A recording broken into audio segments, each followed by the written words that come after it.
Welcome back to a brand new video with my F-Reg white two-wheel drive Sapphire Cosworth. I bought the car a couple of months ago from Scotland and it hasn't been MOT'd since 2014. So obviously with no MOT I had to get a trail at home. Once I got it home I give it a quick clean on the outside, the inside, even the underside. Fixed the brakes as the servo wasn't working, so there was basically no brakes. I then decided to strip the fueling system, so I removed the fuel pump cradle which holds the fuel pump and the fuel filter. I removed the fuel tank. I then ground off all the old undersail, found a hole, welded that up. I must say I've done a stellar job. I was quite impressed with my amateur welding skills, especially once it was all ground back. On the last couple of videos I primed the back end and Raptor sealed the underside in the original colour of dove grey. So now all the Raptor seal is dried, it's been a good few days. What I need to do is I need to remove this masking tape and we're going to start and paint the back and the tonneau. So let's remove this masking tape and hope it doesn't pull any of the primer off. I'm going to start with this tonneau.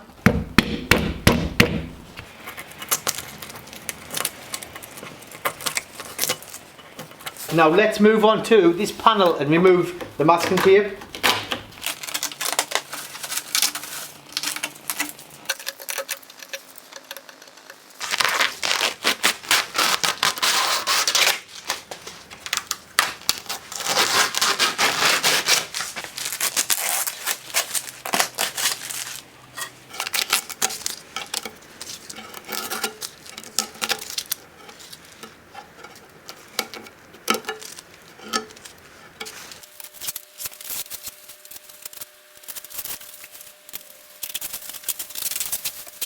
Right, I've removed all the masking tape. I'm going to give it a light rub down just to get it as smooth as possible for when I apply the paint, just to purely get the best finish I can.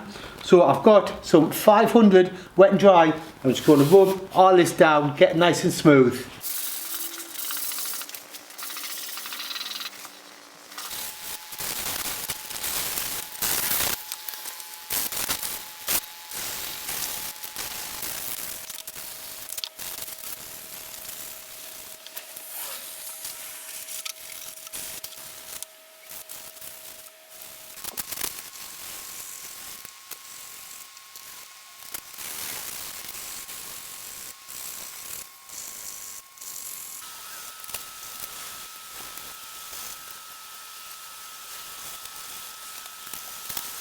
So next what we're going to do is we're going to remove all this polymask and we're going to remask the full car. So let's rip this stuff off.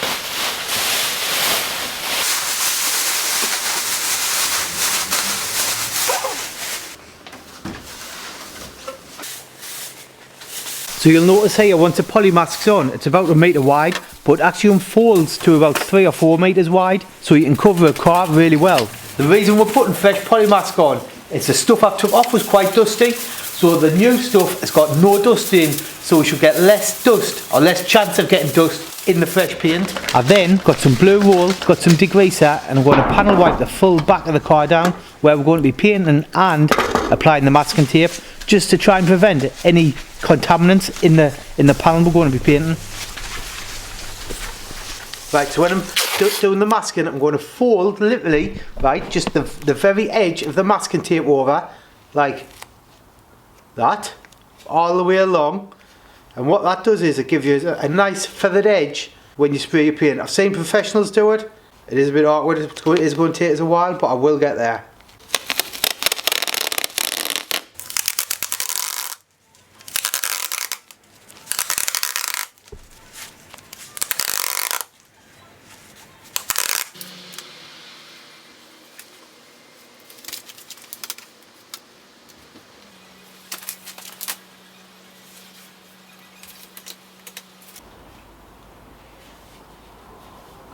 So you can see here the fold, this should help avoid getting one harsh line where you're painting.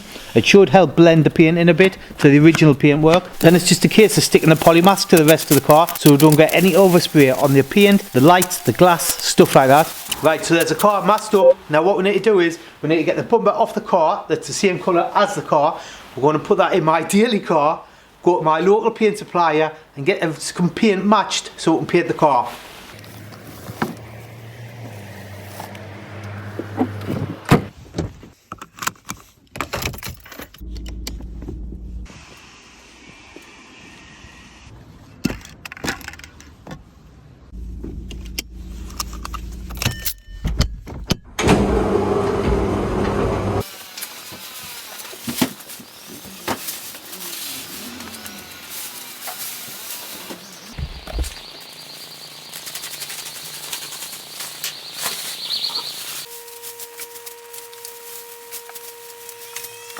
Right fellas, we've got the paint, I've masked the 3-door up, I've masked my telly up.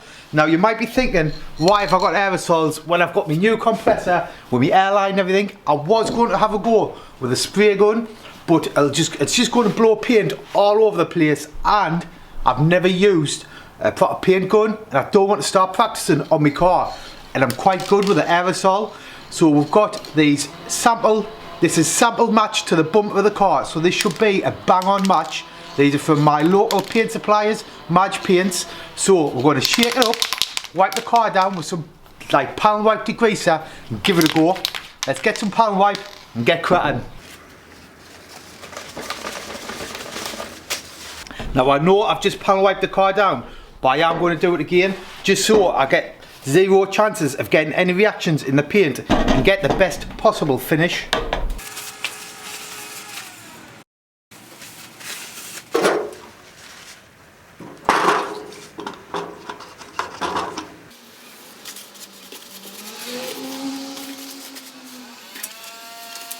I'm going to start with the toe and eye, then we'll do the back panel.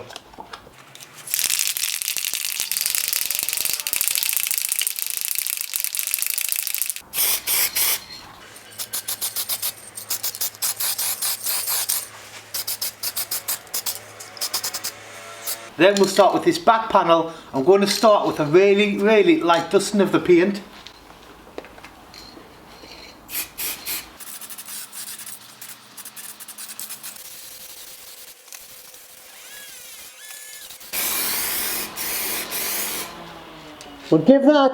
We'll give that about half an hour just to dry off.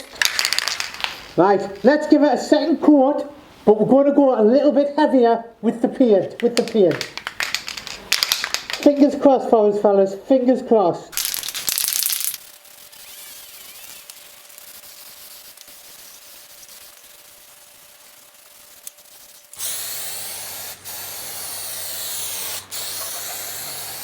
That's 1 can empty, we've got 1 can left to go. I'm going to give that about 30 to 40 minutes to dry. Now we'll give it a second coat. It stinks in here, so I'm going to get out this garage while that dries. Right, here we go, third and final coat. We're going to go a little bit heavier with this one. And this, like I say, this is a final coat. So a little bit heavier, try not to get any runs.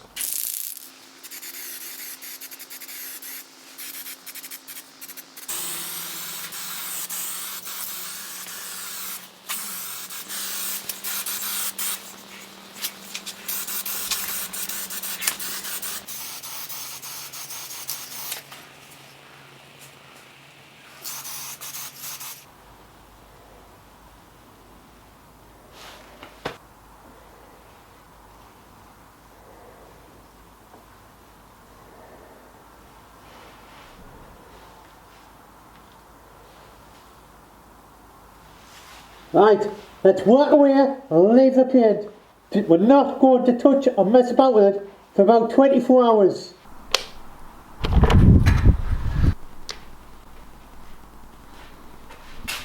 Been about 24 hours since we've painted the back panel of the car. Now when I painted it, it looked absolutely mint. But as it's dried, I've got some runs. And honestly, I'm gutted. I'm normally pretty good with the aerosol, but for some reason, I've gone too heavy with the paint and we've got some minor runs. I don't know how well it's going to show up on the camera, but there is some runs along here. But now the car does still need some rear arches, so I will probably repaint this part when I do the rear arches. I'll have a go paint it myself, I'm not too bothered. So let's remove all this and see how good the colour match is around this area.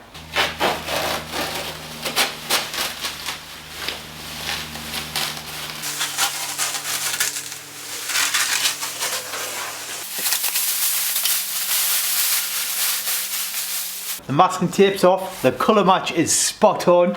There's a bit of a hard line where I've masked it, so a bit of smooth, wet and dry will sand that, buff it. You'll never know that there's been a paint line there. I'm over the moon with how it's turned out apart from the runs, but like I say, when we do the arches, I'll probably repaint this, even though it looks 10 times better than what was there originally, and you're never going to see it because there's a bumper there. But I'm over the moon with how it's turned out.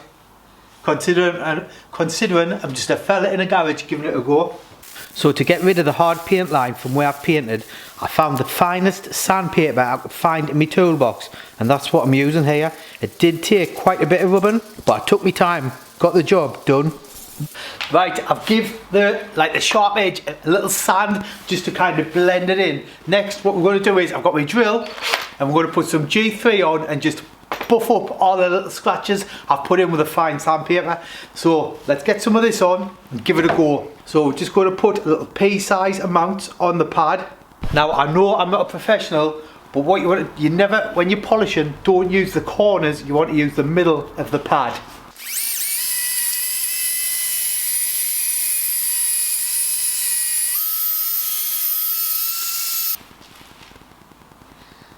That looks absolutely spot on. Unbelievable. I can't believe I've done this job myself, honestly, you wouldn't. You can't even see it. Like where I've painted it's kind of a bit, it's not as smooth as this, you can see it's a bit of an amateur paint job, but where it's blended in, you're never ever going to see that. I'm over the moon with that blend, over the moon.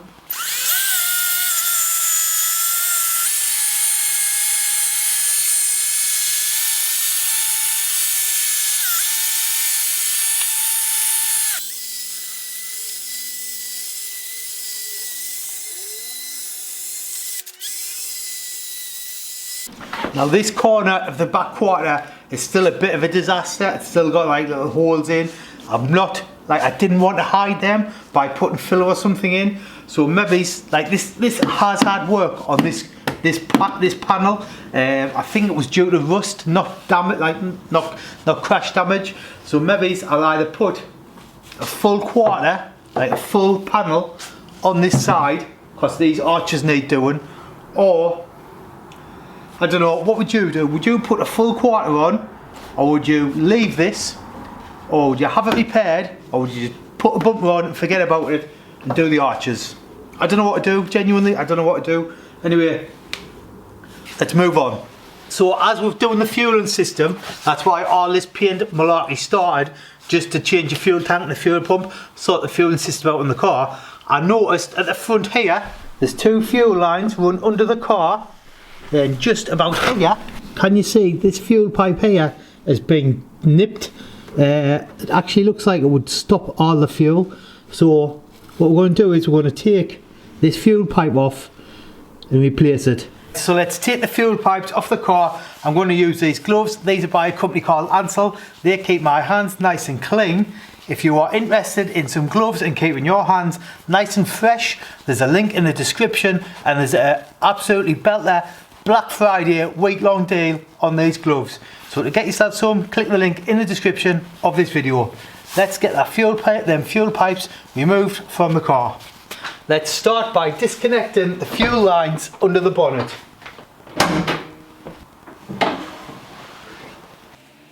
So one of the first things is to remove the fuel pipe from the bottom of the fuel pressure regulator. Then we'll remove the second pipe from the fuel rail.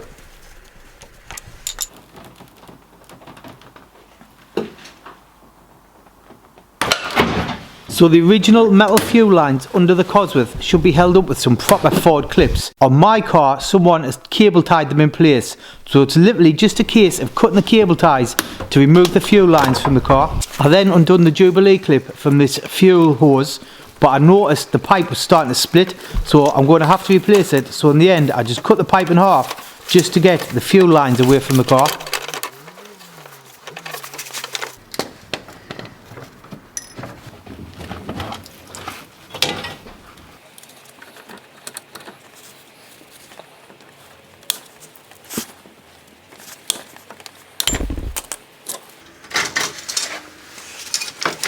So the fuel lines are off. As you can see, these are made of steel and they are quite rusty, so it's a pretty good job that it's a good job of replacing them, to be honest. I mean, you don't want rusty fuel lines, do you? So the main reason I replaced them is because this one, which is the feed in, not the return, has got a kink in the pipe. Can you see there? So that I can't see any fuel being able to get through that there where it's been squished. I'm going to guess that has totally blocked the fuel line, so nothing will be able to get through. I can still blow through it, but it is certainly no good for Sierra Cosworth fuel line, especially the way I'm going to plan on driving this car. But yet again, fellas, like I say on all my videos, I am not a professional working on cars. I'm just a fella in a garage giving it a go. If you've got any hints, tips or advice, leave something in the comments, or you can reach us on my Instagram. But yet again, thanks for watching, and I'll catch you on the next one. Cheers.